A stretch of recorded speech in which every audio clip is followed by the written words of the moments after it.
Hey there, I'm Isabella, a 28-year-old marketing exec living in the suburbs of Chicago. I'm sitting in my favorite coffee shop, trying to focus on work, when my phone buzzes. It's my sister, Margaret. Ezzy, can you watch the kids tonight? I have a late meeting, she asks. I smile, already knowing my answer. Of course, V, you know I love spending time with Ethan and Sophia. Margaret's voice cracks a little. Thanks, sis. I don't know what I'd do without you. As I hang up, I can't help but think about how much has changed since Margaret's divorce. She's been struggling, and I've been doing my best to be there for her and the kids. Later that evening, I'm at her place, helping Ethan with his math homework while Sophia colors nearby. The doorbell rings, and my stomach drops when I hear familiar voices in the hallway. Mom? Dad? What are you doing here? Margaret asks, surprised. I cringe, already knowing this won't go well. Our parents, Robert and Linda, are well-off real estate developers, always with a sense of superiority. They favored Margaret for years, but since her divorce, they've been relentless. We came to check on our grandchildren, Mom says, her voice dripping with fake sweetness. I roll my eyes and prepare for what's coming. As they step into the living room, Dad's eyes narrow when he spots me. Oh, Isabella, you're here too. Yeah, just helping my sister, I reply, my voice laced with sarcasm. You know, being supportive. Mom ignores me, her focus solely on Margaret. Darling, we're worried about you. This divorce, it's not good for the children. Have you thought about reconciling with Mark? Margaret's face falls. Mom, we've been through this. The divorce is final. Mark and I aren't getting back together. Dad cuts in, his voice cold. You need to think about your reputation. The family's reputation. This divorce is a disgrace. I feel my blood boiling. Are you serious? Margaret's happiness doesn't matter. The fact that Mark was awful doesn't matter. Isabella, stay out of this. Mom snaps, blaring at me. This is why you're still single. No respect for family values. I bite my tongue, thinking about Jake, the amazing guy I've been dating for 6 months. If only they knew. As the argument escalates, I notice Ethan and Sophia looking scared. I kneel down beside them. Hey kiddos, how about we go get some ice cream? Their faces light up, and we sneak out the back door, leaving the chaos behind. As we walk to the ice cream parlor, I can't help but think about my own big news and how I'm going to break it to my family. Later that night, as I'm getting ready for bed, my phone pings. It's a text from Jake. Can't wait to see you tomorrow. Love you. I smile, my hand instinctively moving to my stomach. I'm pregnant, and I'm terrified of how my family will react. But as I drift off to sleep, I promise myself and my baby that no matter what happens, we'll be just fine. The next evening, I sit at the dinner table, Jake's hand squeezing mine under the tablecloth. My parents, Robert and Linda, sit at the head of the table, looking as uptight as ever. I clear my throat. So, I have some news. All eyes turn to me. Here goes nothing. Jake and we're having a baby. Jake beams beside me. We're so excited, he adds, giving my hand another squeeze. The silence that follows is deafening, then all hell breaks loose. What did you just say? Mom shrieks, her face turning a dangerous shade of red. Dad slams his fist on the table, making the silverware rattle.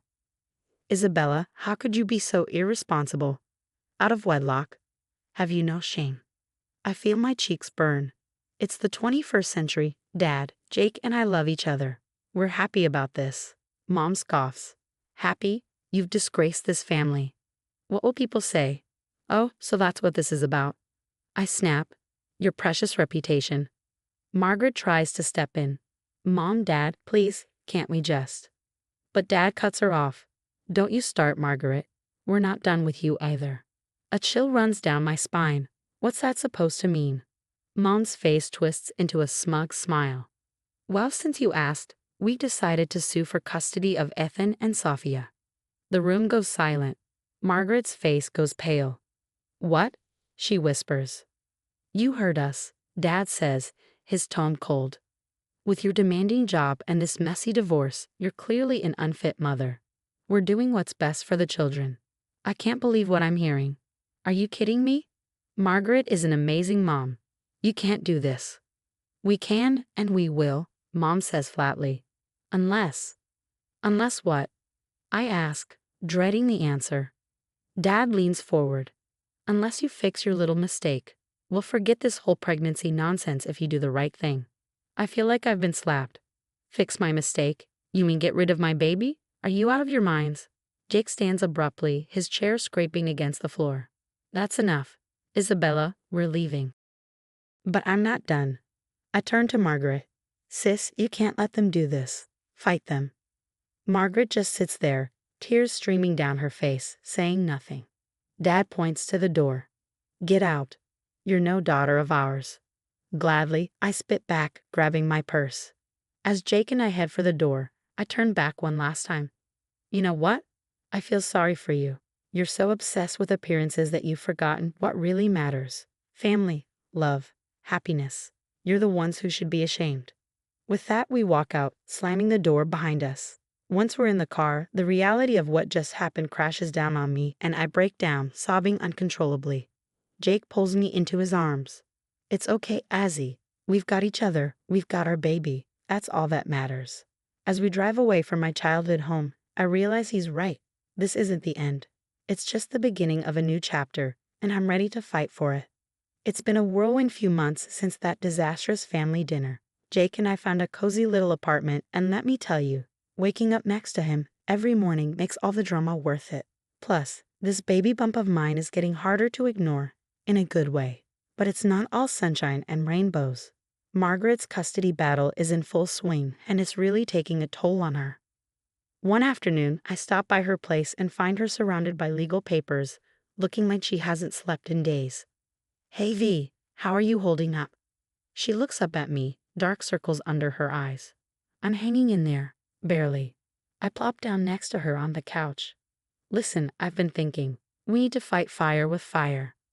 What do you mean? She asks, confused. I take a deep breath.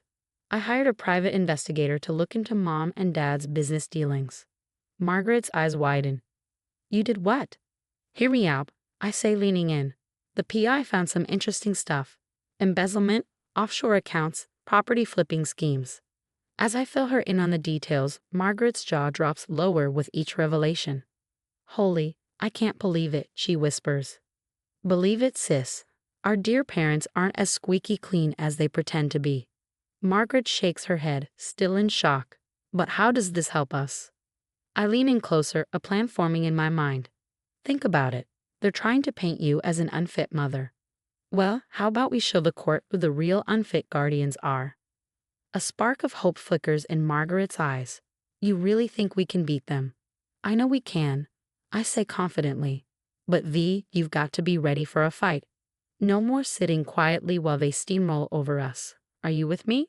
For a moment, she hesitates. Then, straightening her shoulders, she nods. I'm with you. For Ethan and Sophia. For all of us. We spend the next few hours plotting, our heads bent together over my laptop. As we work, I feel the baby kick, as if saying, You've got this, Mom. That night, I drift off to sleep with my mind racing with plans and possibilities. Mom and Dad think they've got all the power, but they're in for one heck of a surprise. This mama bear is ready to roar, and I got the truth on my side. Maybe, just maybe, we'll save our family in the process, not the family they wanted us to be, but the family we choose to create.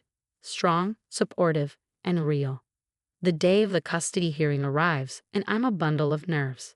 My baby bump is now impossible to hide, and Jake has been my rock through it all. As we walk into the courthouse, I spot Margaret pacing nervously. You ready for this? I ask her. She nods, determination shining in her eyes. Let's do this. For Ethan and Sophia. Inside the courtroom, the tension is thick. Mom and Dad sit there looking smug as ever. If only they knew what was coming. When it's my turn to testify, I take a deep breath and spill it all. Your Honor, I say, my voice shaking but strong. My parents aren't fit to raise a goldfish, let alone 2 children. They see kids as accessories, not human beings with needs and feelings. Mom's face turns purple with rage, but I keep going. I tell the court about the anonymous tip to the SEC about their shady business dealings. Then Margaret takes the stand, presenting evidence of how Mom and Dad tried to manipulate Ethan and Sophia, filling their heads with lies about their mother. With every word, the truth chips away at the perfect facade our parents have built. This time, we aren't backing down.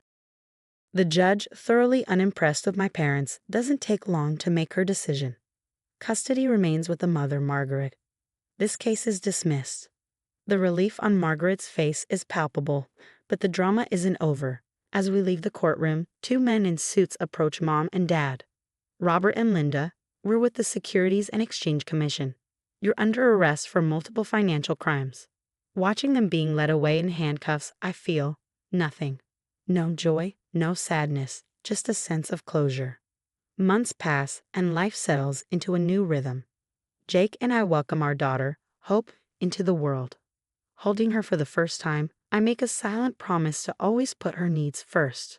Margaret throws herself into being the best mom she can be. Seeing her with Ethan and Sophia, laughing, playing, makes all the struggles worth it. Jake and I have a small, intimate wedding. No fancy frills, just love and our closest friends. Margaret is my maid of honor, of course. As for Mom and Dad, last I heard, they're facing years in prison. Their assets are frozen, their reputation in tatters. But honestly, I don't think about them much these days. One sunny afternoon, I'm sitting in our backyard, Hope napping in her bassinet. Jake's grading papers, and I can hear Margaret and the kids laughing as they set up for a barbecue. I think about how far we've come, the family I've created.